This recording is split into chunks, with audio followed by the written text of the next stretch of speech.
Ontem, o presidente Lula sobrevoou as regiões do Maranhão, que infelizmente foram castigadas pelas fortes chuvas dos últimos dias que caíram sobre aquele estado. E Lula fez questão de, mais uma vez, criticar a gestão anterior de Jair Bolsonaro. Não previu o tempo? Vamos acompanhar esse trecho. Essa junção entre o governo federal, o governo estadual e os governos municipais é obrigatória. Vocês sabem que nós acabamos de ter um governo que, ao invés de vir aqui ajudar o Flávio Dino, ele brigava todo santo dia pela empresa com o Flávio Dino e não trouxe absolutamente nada para o estado do Maranhão. Nada, a não ser ofensa pessoal ao governador, e ofendendo o governador, chamou ofendendo o povo do Maranhão. Em seu pronunciamento, após visualizar a situação de calamidade nos municípios maranhenses, Lula disse que as pessoas vão ter que sofrer com enchentes e disse que precisamos agradecer pelas chuvas.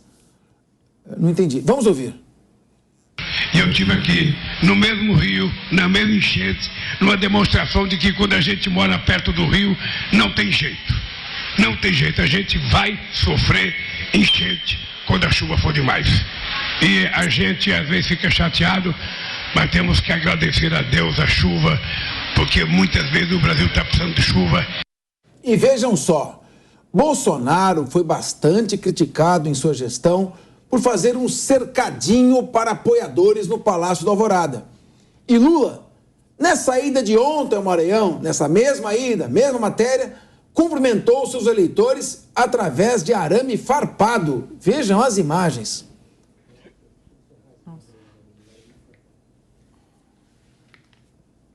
Olha lá então, Deise Ciocari, não pode machucar a mão aí de alguém, ó, arame farpado aqui, pelo amor de Deus.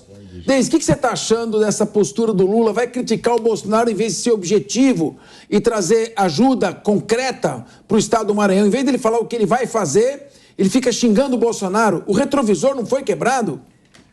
O Paulo Pimenta tinha falado para ele, né, para ele parar com essa história de ficar olhando para retrovisor aí, mas o Lula não consegue. Sabe, Capês, que uma das perguntas que a gente mais fazia durante a cobertura do período eleitoral era se esse Lula que viria aqui seria um Lula pronto para o Brasil de 2023 ou ainda um Lula muito apegado ao passado. E cada dia que passa desse governo, a gente vê que ele ainda está muito preso lá atrás, né? Então, é óbvio, a gente sabe que a política, ela é feita de amigo e inimigo, mas o inimigo que o Lula tem escolhido, que é o ex-presidente Jair Bolsonaro, ele está fomentando uma divisão na sociedade, porque uma parte dessa população votou no ex-presidente, foi uma parcela bem significativa. Então, é uma escolha errada, talvez por isso que o Paulo Pimenta tenha dado a dica para ele, ó, ficar quieto, porque isso também está estragando a condução do governo. E aí, sobre essa história de a gente fica chateado por causa da chuva, chateado, pergunta para alguém que está lá sofrendo com isso, ou que perdeu parente, que perdeu casa, se eles estão chateados. Chateado é uma verborragia e é um cuidado que ele teria que ter agora para falar disso, né? Se fosse o antigo presidente, eu não estou defendendo porque ele extrapolou na verborragia, mas se fosse o antigo presidente dizendo isso, estava todo mundo caindo em cima. Elaine Keller, se ele não para de falar no Bolsonaro, ele não está promovendo o Bolsonaro e mantendo a polarização? E, ao mesmo tempo, ao deixar de enfatizar as providências concretas de ajuda ao Estado, ele traz uma pauta política? Ele não está, na verdade, diminuindo a importância do mandato dele e da ação? Sim, não pode deixar o Lula solto. Ele realmente, Paulo Pimenta, proibiu, né? Ele falou isso no café da manhã semana passada, mas ele já ficou aí sem. Paulo Pimenta foi lá e falou do Bolsonaro, não tem jeito.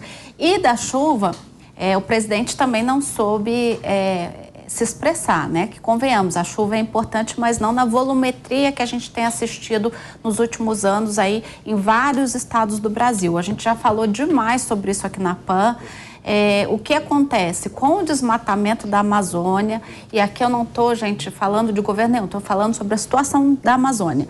O desmatamento é uma realidade e a gente, como país tropical, esse desmatamento leva o dióxido de carbono para a região sudeste e nordeste do Brasil, e a gente tem volumetria, e até sul, e aí a gente tem aí dois problemas muito graves. Uma volumetria muito grande de chuvas, que vai cada vez mais matar as pessoas, lamentavelmente, se os governos não fizerem nada, ou escassez, como a gente viu acontecer esse ano no Sul. Então, é importantíssimo a gente levar a sério a pauta da Amazônia e também começar a tratar dessas agendas de agenda verde, que o governo Lula disse que ia trazer bastante agora nesse seu mandato.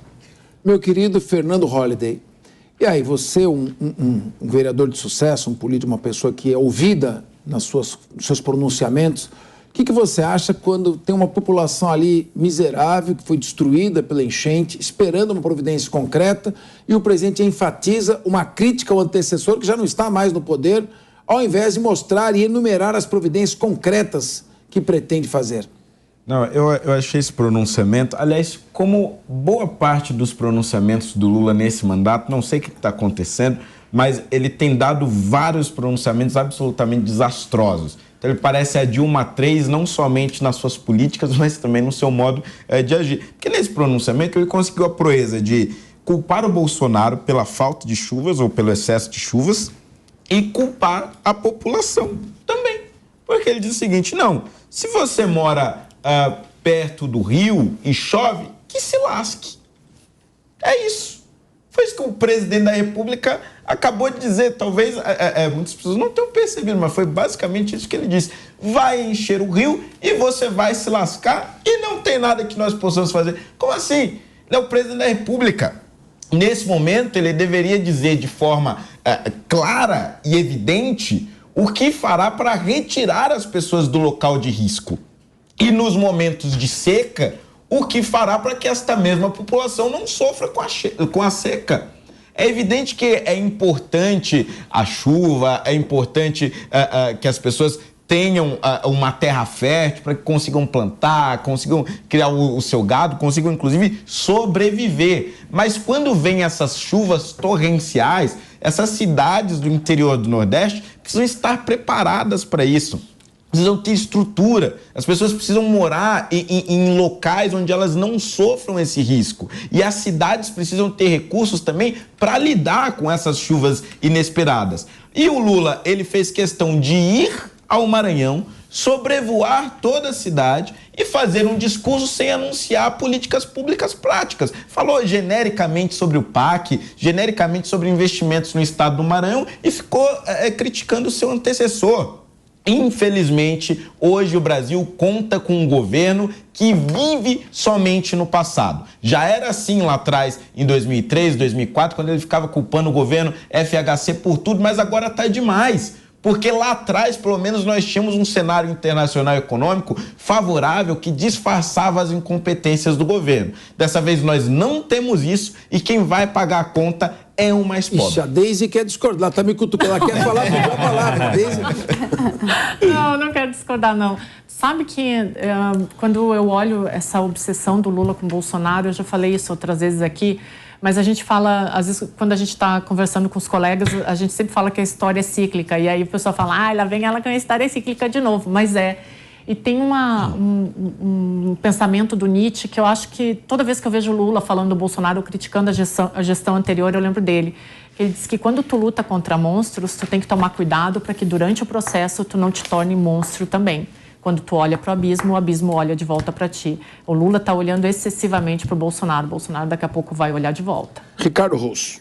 Olha, eu fiquei chocado com a cena do Lula cumprimentando o povo do outro lado do arame farpado. Quem aqui já teve a oportunidade de conhecer o que é arame farpado, aquilo me trouxe uma imagem muito triste mesmo. O povo do lado de lá, olha, realmente é a preocupação que o PT tem com o povo mais pobre.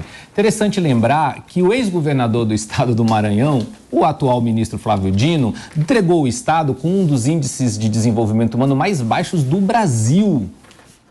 E essa fala do presidente Lula, aí na ida ao Maranhão, demonstra o zero absoluto de entrega nos 100 dias. Só reforça. Ele foi lá, criticou o antecessor, não apresentou absolutamente nada, colocou a culpa da chuva e os problemas que ela traz no Bolsonaro e no povo. Voltou, apertou a mão de algumas pessoas que arranharam o braço ali no arame farpado. Tratar o povo dessa maneira é absurdo. Parece que o PT gosta de pobre, de deixar as pessoas cada vez mais pobres para ele poder dominar. É a minha impressão. Agora